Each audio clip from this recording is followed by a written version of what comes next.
Tema de hoje: dá-me um coração igual ao teu Jesus. Eu gostaria que hoje o tema de hoje fosse anunciado por vocês também. Vamos fazer isso juntos? Então, tema de hoje: dá-me um coração igual ao teu Jesus. Uma pessoa estava me falando algo assim nessa semana. Se daqui a 100 anos alguém der um Google no meu nome, será que vai me achar? Ou o que será que vão encontrar sobre mim na história? Será que nós estamos deixando um marco na história? Será que estamos deixando alguma coisa para alguém?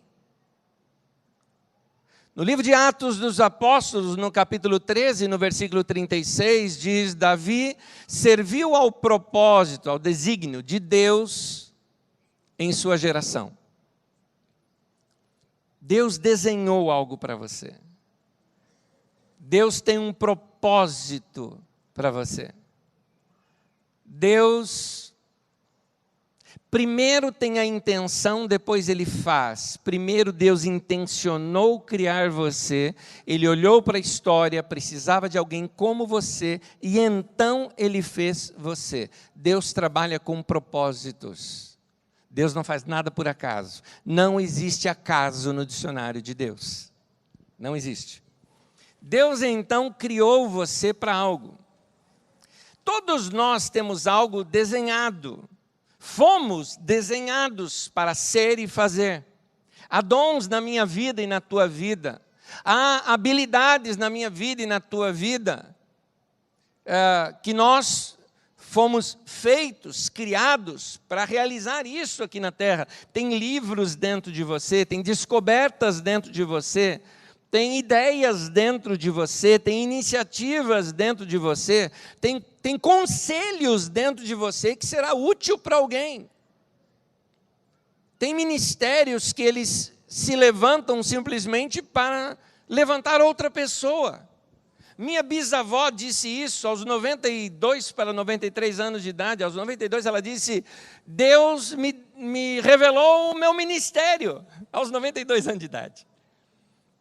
E ela disse assim: Deus me disse que eu não vou morrer enquanto Ele não levantar um homem de Deus na nossa família.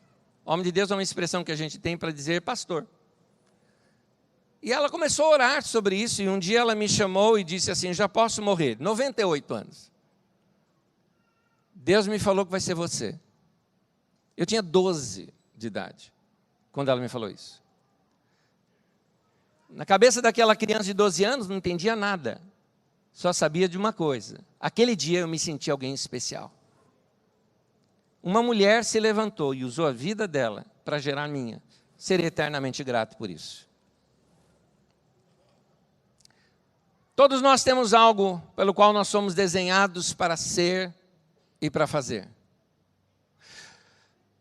Todos nós podemos fazer algo no mundo. Talvez não consigamos mudar o mundo, mas podemos mudar o nosso mundo, o nosso entorno, o nosso derredor, onde nós existimos, e fazemos ali a diferença. Tem uma história que se conta de um homem. Ele estava em férias e tranquilamente sentado, lendo um livro ali na praia, de modo tranquilo, quando ele reparou que tinha um rapaz que estava na beira do mar, pegando estrelas, estrela do mar, que estavam ali na areia, e jogando de volta para o mar. Aquilo era quase uma tolice, se não uma loucura, porque havia tido cheia. Muitas daquelas estrelas do mar haviam sido levadas para a praia e o mar se recolheu e elas morrem ali. É curso da natureza, acontece isso sempre. E eram tantas, eram milhares, e aquela praia era enorme e longa, que aquele homem que estava lendo até se incomodou com aquilo, falou: o que aquele maluco está fazendo? E aí, olhando aquela extensão da praia, falou, ele não vai conseguir isso nem que ele ficasse 2 dias aqui, aí elas já teriam morrido. Isso era de manhã ainda. Quando estava mais ou menos próximo dele ali o rapaz, e ele já parou de ler e ficou observando, ele puxou o assunto com ele, dizendo, o que você está fazendo? Ele falou, jogando de volta essas estrelas para o mar, para que elas sobrevivam. Ele falou, moço, isso acontece sempre. E outras, são tantas, mas tantas e tantas, que se você fizesse isso aqui o dia todo, você não resolveria o problema sequer de, talvez, 2% delas. E o que vale isso que você está fazendo? E aquele rapaz, pegando uma estrela ali na mão, virou para aquele que estava antes falando com ele e disse assim, para essa daqui, faz toda a diferença o que eu estou fazendo. E lançou para o mar. É óbvio que aquele parou de ler e foi ajudá-lo também, recolher aquelas estrelas. Talvez você pense assim, eu não consigo mudar o mundo, talvez não consigamos mudar o mundo, mas podemos mudar o nosso mundo. Para esses a quem eu estou fazendo alguma coisa, faz toda a diferença. Faça a sua parte, faça aquilo que você foi chamado para fazer. Sabe, queridos, na vida da igreja também é assim, na nossa vida com Deus também é assim. Algumas vezes Deus coloca em nossos corações uma impressão para nós fazermos algo. E aquele algo, Deus sabe que vai abençoar muita gente. Isso se chama missão. E eu não estou aqui falando da missão da sua vida. Eu estou falando de algo temporário, algo para um momento. Para nós nos dedicarmos para um período. Talvez Deus tenha incomodado você nesse tempo para se dedicar mais à oração. Você não sabe nem para que é, mas Deus sabe. Deus sabe. Quando você realiza isso, quando você aceita esse chamado, essa missão de Deus para aquele momento da sua vida, aquilo te dá uma certa satisfação, mas só Deus sabe o quanto aquilo vai abençoar tantas outras pessoas. Nós estamos estudando em todos esses últimos domingos a vida de Davi. E no caso de Davi, Deus colocou no coração dele um desejo de trazer aquela arca da aliança para Jerusalém. A arca da aliança era o símbolo da glória e da presença de Deus. Ela havia sido criada nos tempos de Moisés, quando Deus falava com o povo, na verdade falava com Moisés, e Moisés falava com o povo dentro do tabernáculo, no lugar chamado Santo dos Santos, onde naquele lugar tinha esta arca da aliança. Aquela que você assistiu em Indiana Jones, aquela lá mesma. Então, Deus falava com o povo através daquela arca, em cima daquela arca, em cima do propiciatório, onde tem os 2 querubins ali de frente um com o outro, dali Deus falava. Davi percebeu, eu quero a glória de Deus de novo em Israel. Hoje a capital de Israel é Jerusalém, e eu preciso desta arca da aliança em Jerusalém. Ela não pertencia mais a Israel. Não estava mais sendo valorizada em Israel. Em uma guerra contra os filisteus, Israel perdeu aquela arca. Os filisteus a devolveram, mas ficou na casa de uma pessoa e nunca mais se importaram com aquela arca. 1 Samuel capítulo 4, versículo 10, 11, e depois no final 22 diz assim, então os filisteus lutaram e Israel foi derrotado. Isso aconteceu nos tempos de Eli. Nós já estudamos isso aqui na nossa comunidade. Israel foi derrotado e cada homem fugiu para a sua tenda. O massacre foi muito grande. Israel perdeu 30 mil homens de infantaria. A arca de Deus foi tomada. E os 2 filhos de Eli, que era o sacerdote na época, Ofni e Finéias, morreram. A glória de Deus havia deixado Israel. Inclusive uma das viúvas estava grávida para dar à luz. Quando soube da notícia da morte do marido, nasceu a criança, e era experiência de Israel naquele tempo, colocar-se o nome na criança da experiência que os pais viviam. E o nome daquela criança foi Icabode, que significa foi-se a glória de Deus. 1 Crônicas, capítulo 13, de 1 a 14, mostra esse incômodo de Davi anos depois, porque depois dessa perda, passa-se o período, Samuel se torna o líder, depois de Samuel, o povo pede e entra Saul, e depois de Saul, com a morte de Saul, Davi. E Davi, quando assume o reino, ele assume em Jerusalém, um lugar neutro entre as tribos do norte e as tribos do sul, que antes pertencia aos jebuseus. Davi toma aquela fortaleza, faz dali o seu reino, e então ele fala, precisamos trazer a arca de volta para o centro do coração dessa nação, que era a sua capital, Jerusalém. 1 Crônicas 13, de 1 a 14, o texto é longo, então acompanhe comigo a leitura de todo esse capítulo, por favor.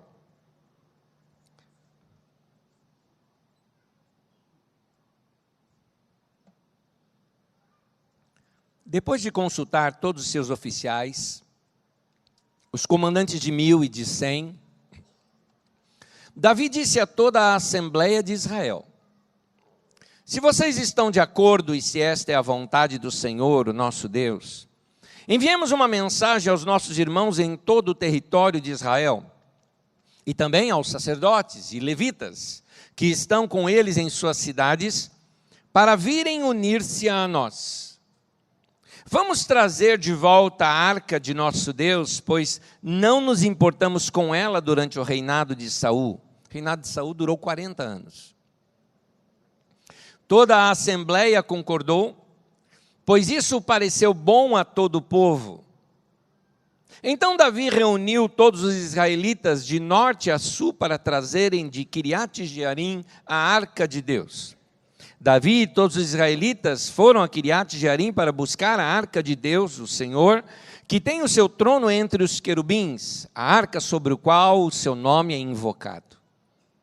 Da casa de Abinadab levaram a arca de Deus num carroção novo, um carro puxado por bois, conduzido por Uzá e Aiô, os dois melhores guerreiros de Davi. Davi e todos os israelitas iam dançando e cantando com todo vigor diante de Deus ao som de harpas, liras, tamborins, símbolos e cornetas. Quando chegaram à eira de Quidom, Uzá esticou o braço e segurou a arca, porque os bois haviam tropeçado. A ira do Senhor acendeu-se contra Uzá, e ele o feriu por ter tocado na arca. Uzá morreu ali mesmo, diante de Deus. Davi ficou contrariado, porque o Senhor, em sua ira, havia fulminado Uzá, e até hoje, aquele lugar é chamado Pérez Uzá, a desgraça de Uzá. Naquele dia, Davi teve medo de Deus e se perguntou, como vou conseguir levar a arca de Deus? Por isso desistiu de trazer a arca para a cidade de Davi. Em vez disso, levou-a para a casa de Obed-edom, de Gate. A arca de Deus ficou na casa dele por 3 meses, e o Senhor abençoou sua família e tudo o que possuía. No versículo 3, que nós já lemos, diz que Davi faz uma convocação a todos. Vamos trazer a arca do nosso Deus, nós não nos importamos com ela. Há muitos anos, o reino de Saul durou 40 anos, ainda teve um período que foi governado por Samuel. Talvez aí nós temos uns 70 anos em que a arca não estava mais em Israel. Deus havia colocado esta incomodação pela presença dele no coração de Davi. Davi sabia, Davi percebia que havia algo mais de Deus para se experimentar nos seus dias do que o que ele estava experimentando. Preste atenção nisso que eu estou lhe falando. Davi percebia algo. Tem algo mais de Deus que eu ainda não experimentei, que a nação toda não experimentou, e que nós podemos ainda experimentar. Alguma coisa ainda está fora de lugar, alguma coisa ainda não está como deveria estar. E isso eu já entendi, a arca precisa recuperar o seu ponto central no coração dessa nação. Talvez hoje esse mesmo incômodo Deus pode estar colocando no seu coração. É quando você olha para uma situação e não se conforma, dizendo, não era para ser assim. Não era para ser assim. Uma santa revolta, não sei se você entende isso, É uma revolta sem briga, é uma revolta em paz, é uma revolta para o bem. É aquela mãe que olha para o seu filho, aquele pai que olha para o seu filho e fala o seguinte: eu não criei esse menino para perdê-lo para as drogas. Eu não criei o meu filho para ir para o mundo do crime. Há uma revolta dentro de você, há uma violência do amor, porque de vez em quando o amor é violento. Se um pai encontra uma cobra no bercinho do seu filho, ele não vai falar, ai, cobrinha bonitinha, não, ele vai ser violento naquele momento. O amor tem essa reação assim. E isso é feito na oração, Deus incomodando você, ora pelo seu filho, ora pela tua casa. Como Neemias, quando ficou sabendo que a cidade seria atacada, os muros da cidade, ainda a fortaleza da cidade ainda estavam derribados, não estavam completamente construídos. Ele falou para todos os homens daquele lugar, falou, vão trabalhar todos nós, vamos fechar esses muros, levantar nossa fortaleza, mas vamos trabalhar com a colher de pedreiro, vamos chamar assim, de um lado, e do outro lado a espada. Nós vamos trabalhar com espada embanhada. E ele dizia assim, lutem pelos seus filhos, pela sua esposa, pela sua casa, pela sua família, pelos seus amigos. É Deus de vez em quando despertando a gente a dizer, não era para ser desse jeito. Minha família não está andando nos caminhos de Deus como deveria estar. E vem aquela revolta no coração, mas não uma revolta para brigar com alguém, mas para buscar Deus, querendo dizer, tem algo maior de Deus para se experimentar aqui. E eu digo para você também, muitas vezes isso acontece na vida da gente. Tem algo maior de Deus para eu experimentar na minha vida.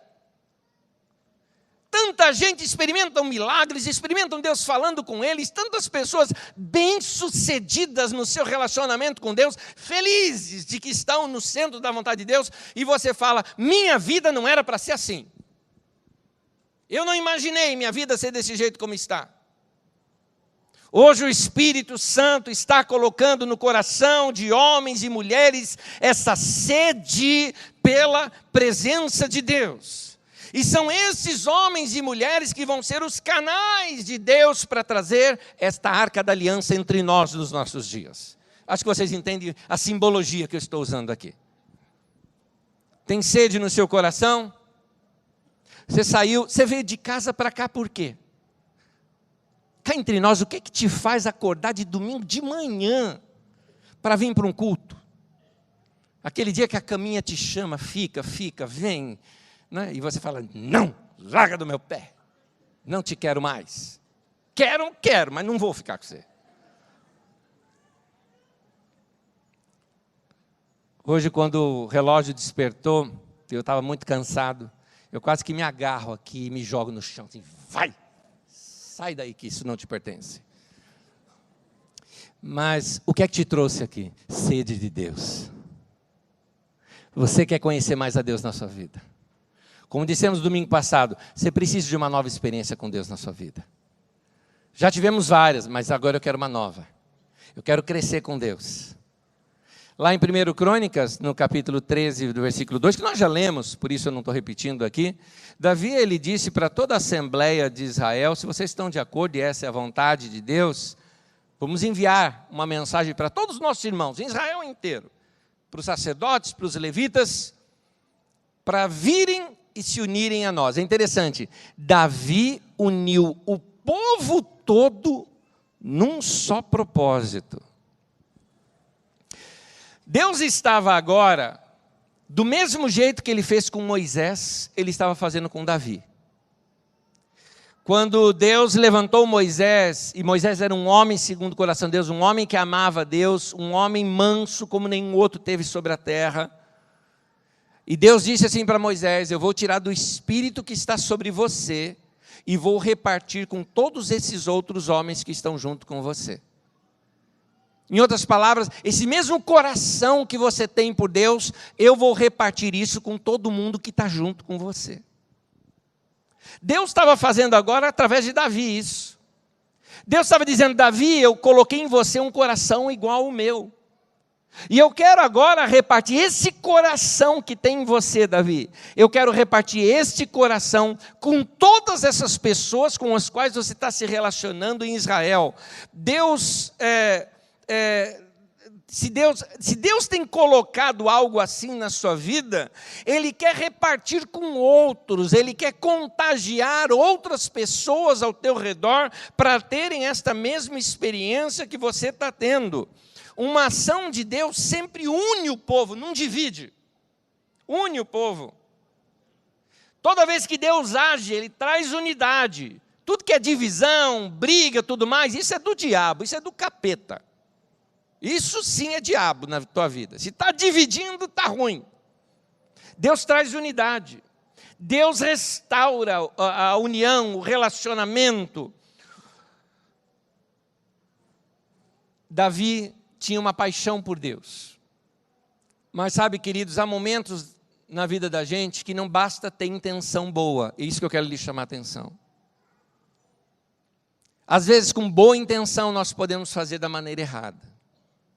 Por isso essa história trágica que nós começamos a contar aqui, que levou à morte de um dos grandes guerreiros de Israel. Existe o perigo de se fazer a coisa certa, mas da maneira errada. Fez a coisa certa, mas fez da maneira errada. Você quer que teu marido venha para a igreja? Você está orando para o teu marido se converter? Você não vai conseguir isso atrapalhando o cara assistir o futebolzinho dele. Mas pastor, meu marido precisa ouvir mensagem, você prega umas coisas lá na igreja que ele precisa ouvir, mas não põe para tocar na hora do futebol do rapaz. É a coisa certa, mas na hora errada. Teve um irmão na nossa comunidade em que a esposa não estava com o coração voltado para Deus, e ele todo voltado para Deus. E ele veio conversar comigo e falou: Neto, o que eu faço? Eu falei: cara, vai devagar. Primeiro você vai orar, vai amá-la, vai encantá-la, deixa bem apaixonada por você. Em determinados momentos onde você percebe que está tudo bem entre vocês, é o melhor momento. Ele falou: eu vou orar e Deus vai me dar sabedoria. E Deus deu. O que aconteceu? Ele dedicou tempo dentro de casa, tempo com a família, a esposa estava feliz, ele se programou, isso levou meses, se programou, tiraram férias. Iam para o lugar onde ela sonhava ir com ele, não tão longe daqui, e eles iam de carro, e ele preparou a viagem, e aquela viagem que era um pouco longa, no meio da viagem ele virou assim para ela e falou: querida, eu estou querendo ouvir umas mensagens daquelas que eu ouço, você permite? Ela falou: claro, meu amor.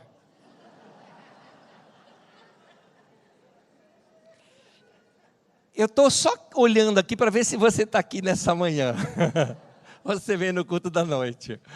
Porque essa moça começou a ouvir as mensagens, e aí ela começava a pedir para ele: põe de novo, põe aquela outra, quero ouvir mais, tal. Frequenta a nossa comunidade até hoje.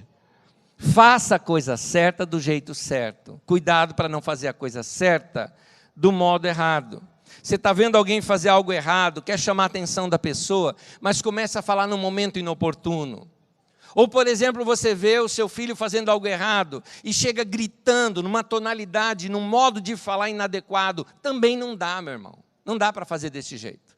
E isso é fazer a coisa certa. Sim, deve-se chamar a atenção os pais aos filhos, mas da maneira certa. Não podemos fazer da maneira errada. Davi tinha uma boa intenção para com Deus. Vamos trazer a glória de Deus para o centro da nossa nação, para a nova capital, o lugar onde estamos unindo todo o povo. Aliás, ele queria mais do que isso. Ele queria criar em Jerusalém um centro de adoração a Deus. Era isso que ele queria. E a arca seria o centro de tudo aquilo. A coisa certa, mas fez da maneira errada. O que é que Davi errou? Em primeiro lugar, Davi errou por não consultar as Escrituras. Ele usou o método errado de se trazer a arca.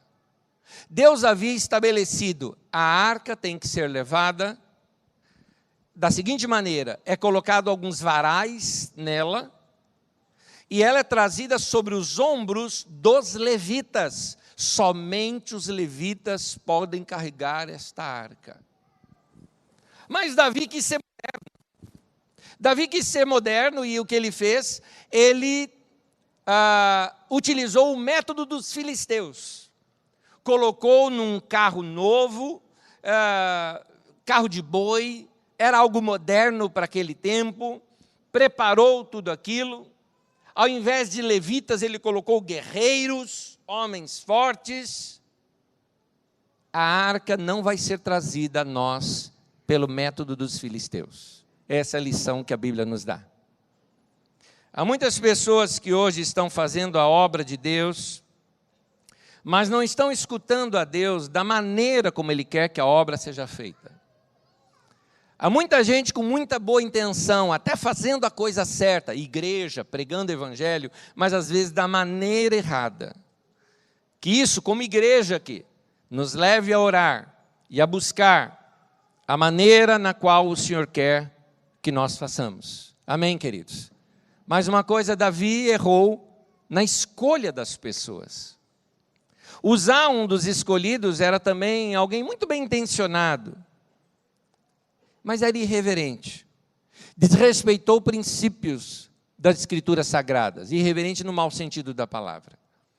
Em Números, no capítulo 4, no versículo 15, diz assim: quando Arão e os seus filhos terminarem de cobrir os utensílios sagrados, e todos os artigos sagrados, e o acampamento estiver pronto para partir, quando se desmontava o acampamento onde estava o tabernáculo, os coatitas virão para carregá-los, mas não tocarão nas coisas sagradas, se o fizerem, morrerão. Nós não podemos ter pessoas irreverentes na obra de Deus. Irreverente aqui, queridos, eu estou falando no mau sentido, quando se falta o respeito devido. Não confunda a irreverência com bom humor, por favor, não confunda. Jesus era muito bem-humorado e não era irreverente. Não confunda a irreverência com informalidade. Eu vejo nas Escrituras que Jesus e os discípulos eram informais. Tão informais que eles não se chamavam como a gente chama hoje, pastor fulano, apóstolo fulano, eles não se chamavam desse jeito, eles se chamavam por apelido. Todo mundo tinha apelido e um chamava o outro pelo apelido. Você vê isso em Atos capítulo 13, quando havia na igreja de Antioquia, e aí a Bíblia começa a citar os nomes. Barnabé não era nome, era apelido do cara. O nome do cara era Zé, mas chamava ele de Barnabé. Barnabé significa gente boa. O gente boa... Simão, o Níger, o que era isso? Simão, negão, naquele tempo não era politicamente incorreto dizer isso. Tinha lá o Lucas Cirineu, ou seja, de uma região, seria assim o Lucas nordestino, e vai chamando cada um deles pelo seu apelido. O outro lá, que era o Colasso de Herodes, o tetrarca, ou seja, o cara almofadinha, e Saulo, era o único que não tinha apelido. O único que não tinha ele porque ele era sisudo, ele era meio bravão, todo mundo chamava o cara pelo nome. Aí Deus chega assim, numa experiência com Saulo de Tarso, muda o nome. Você não vai chamar mais Saulo, mas Paulo. Paulo é o apelido dele. E Deus está falando assim, vai encarar? Pronto, mudou o nome do cara. Todo mundo tinha apelido lá. Isso não é irreverência, isso é informalidade.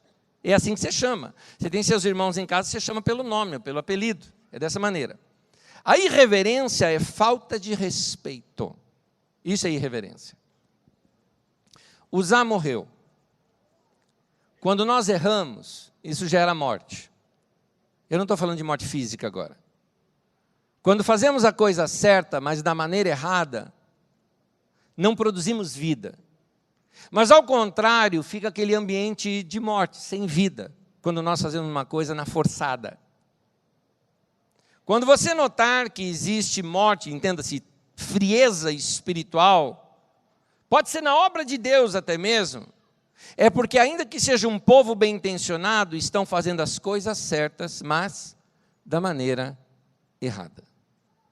Em Crônicas 13, versículo 12, Davi se choca com tudo isso, ele faz uma pergunta: como eu vou conseguir levar a arca de Deus? Ou como diz outra versão, como trarei a mim a arca do Senhor? Eu quero te dar uma boa notícia, Davi errou, tinha boa intenção, mas errou.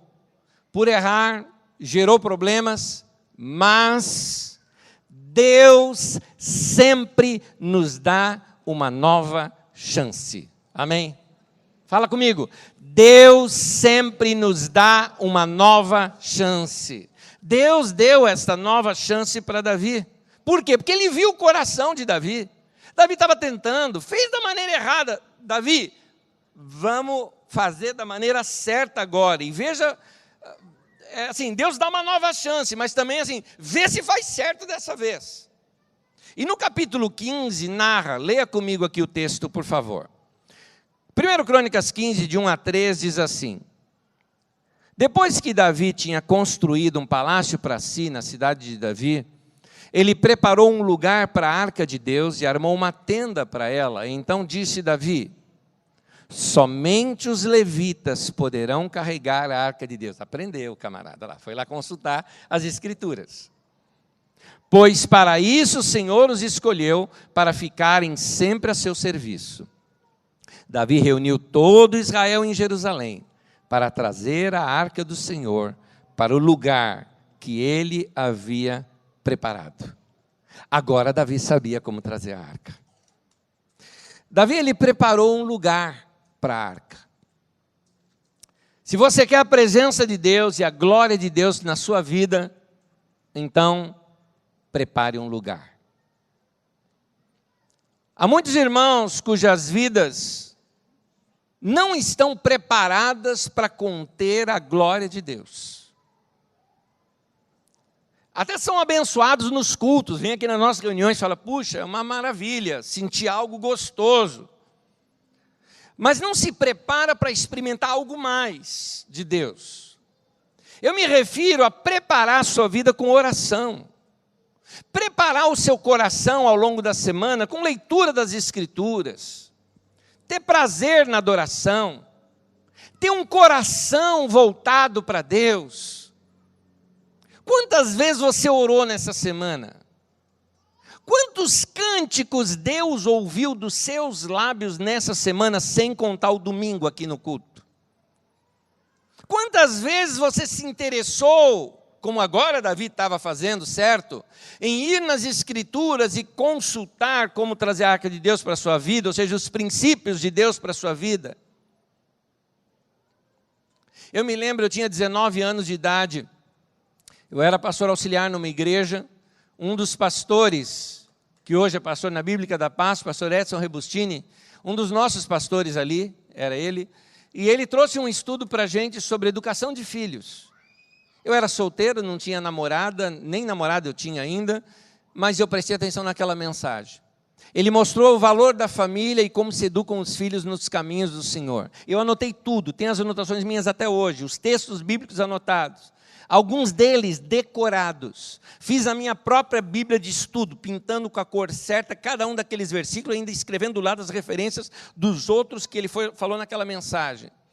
Gravei aquilo no coração, guardei no meu coração, meditei naquilo. No último dia, 4º domingo em seguida que ele estava ministrando, vamos orar pelos nossos filhos. Eu orei pelos meus. O que eu estava fazendo? Eu estava preparando a minha vida para receber algo novo da parte de Deus. Quando os filhos vieram, eu sabia o que fazer. Quando os filhos vieram, nós sabíamos como educá-los, como edificar a vida deles. E quem me conhece de perto sabe hoje o excelente relacionamento que a gente tem em casa com os nossos filhos. Essas coisas se plantam, essas coisas se preparam na vida da gente. Eu te pergunto, você tem ido atrás da sabedoria divina para você?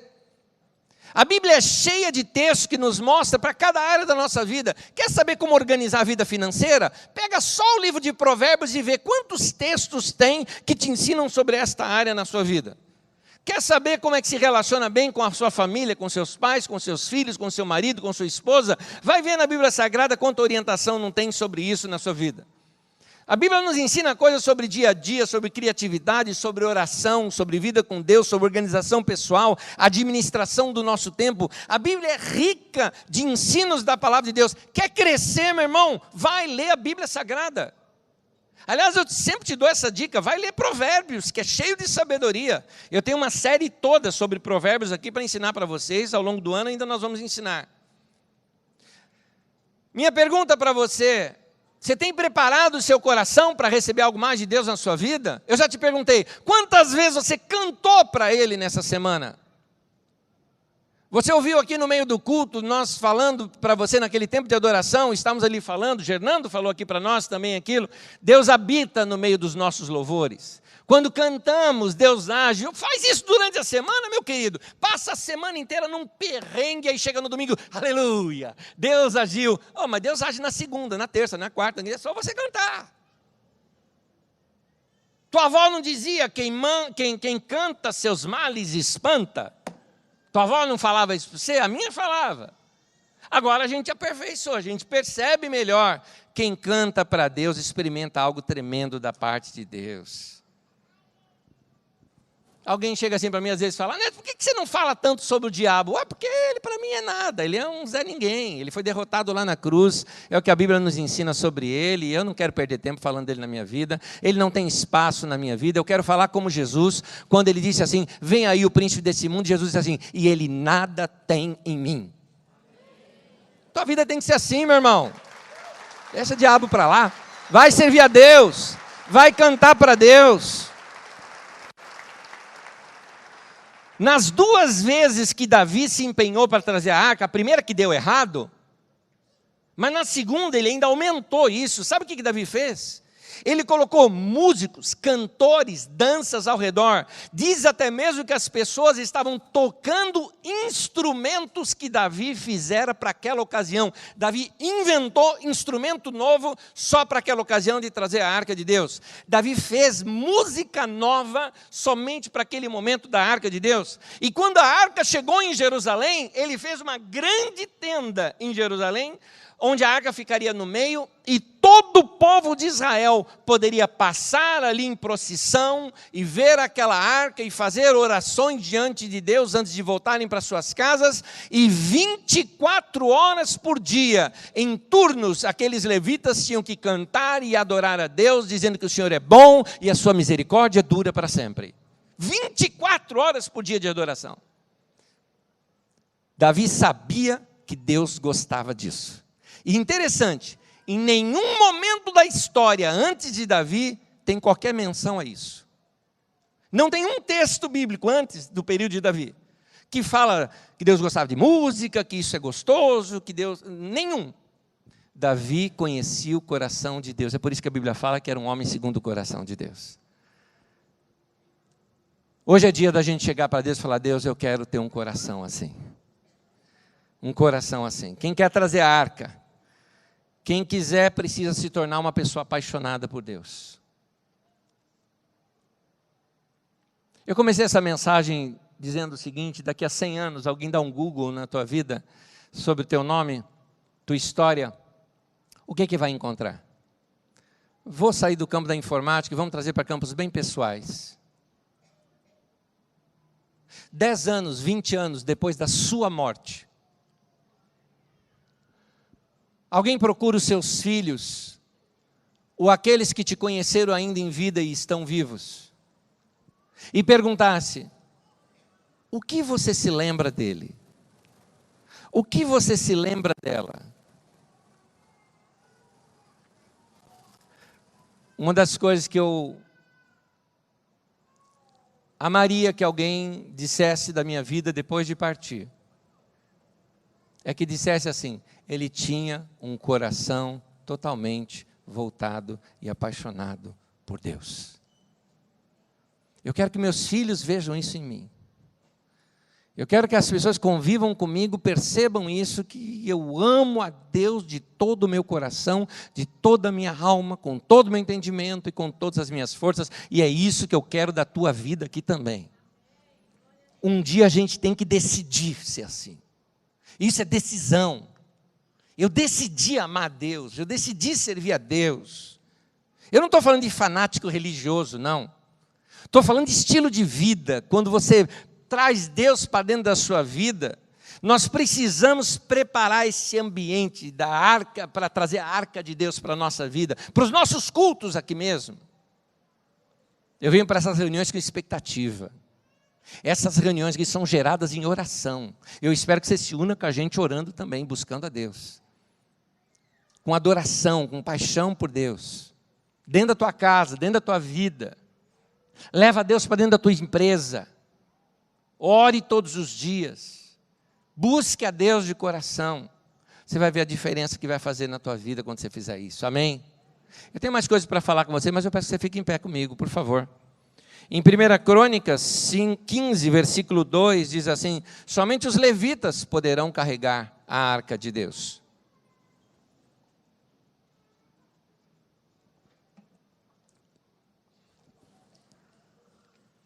Levita não é músico, tá?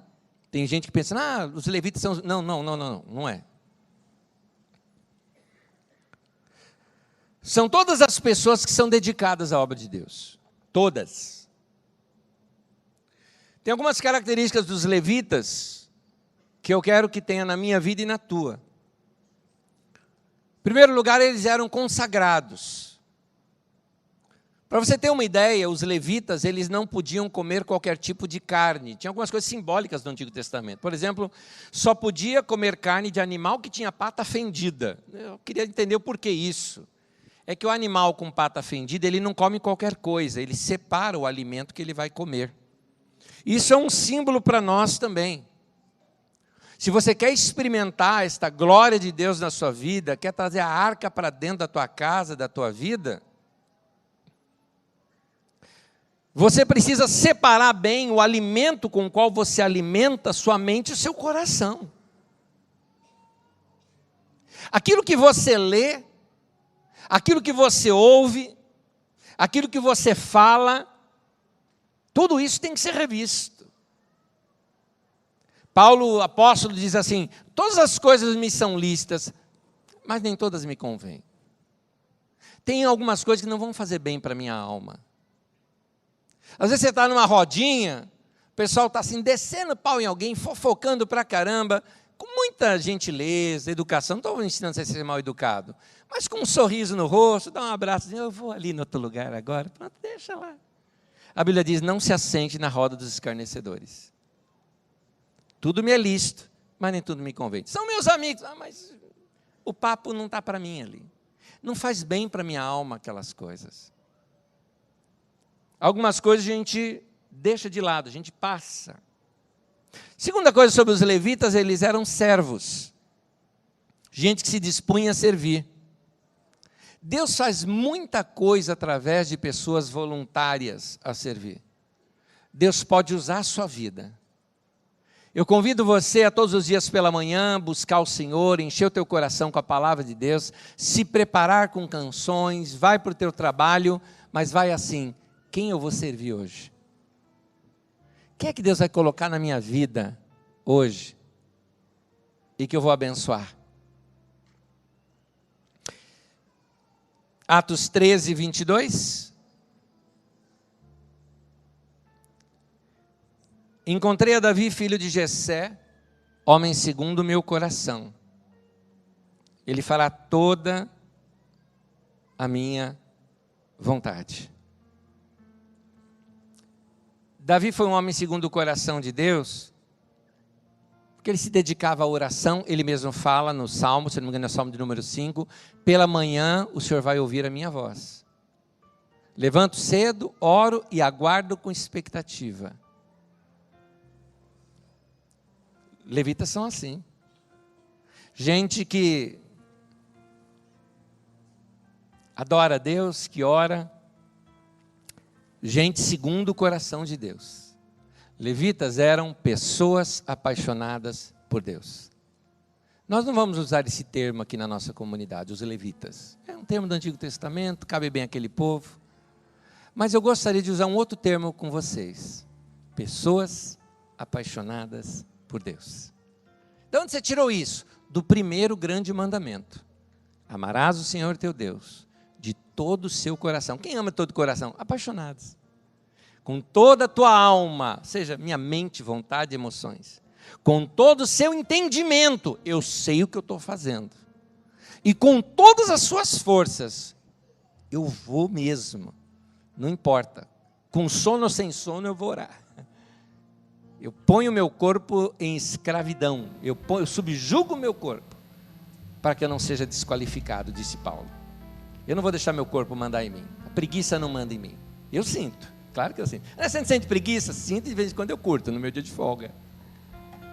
Mas eu sirvo a Deus de todo o coração, alma, entendimento e força. Amém? Hoje é dia da gente chegar assim para Deus e falar: Deus, eu quero um coração assim na minha vida. Tem uma expressão nesse cântico que nós cantamos, e junto aí o pessoal, nós vamos cantar de novo, onde diz: dá-me um novo coração. Aqui não está falando de novo nascimento, talvez esteja falando para alguns de vocês, mas está falando de mim e de você, que já experimentamos algo diante de Deus, mas está na hora da gente renovar o que a gente já experimentou diante de Deus. Talvez você já foi mais apaixonado por Deus antes do que é hoje. Talvez a tua casa mesmo já foi melhor do que o que é hoje.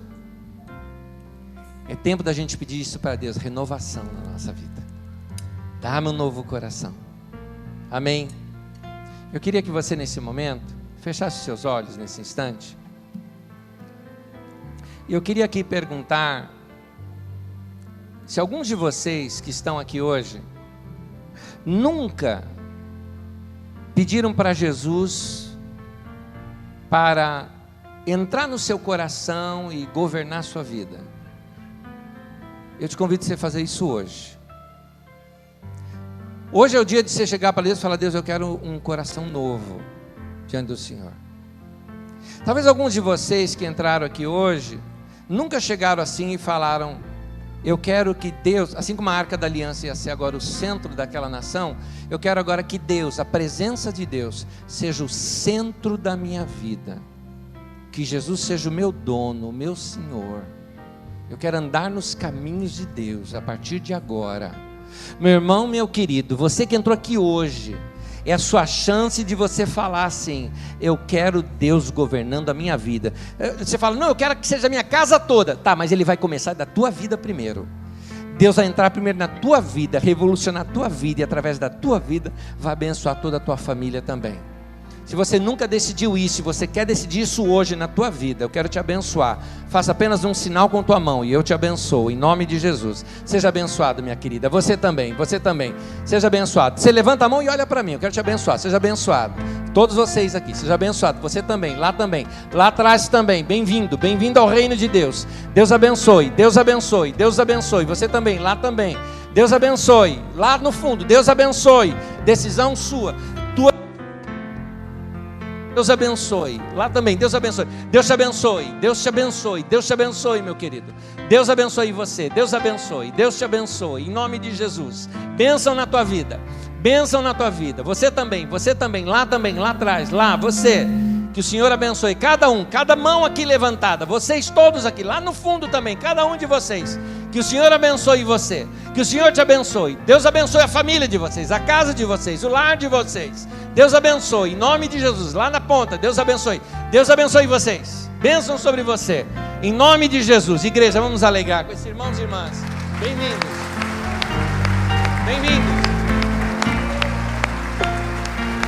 glória a Deus.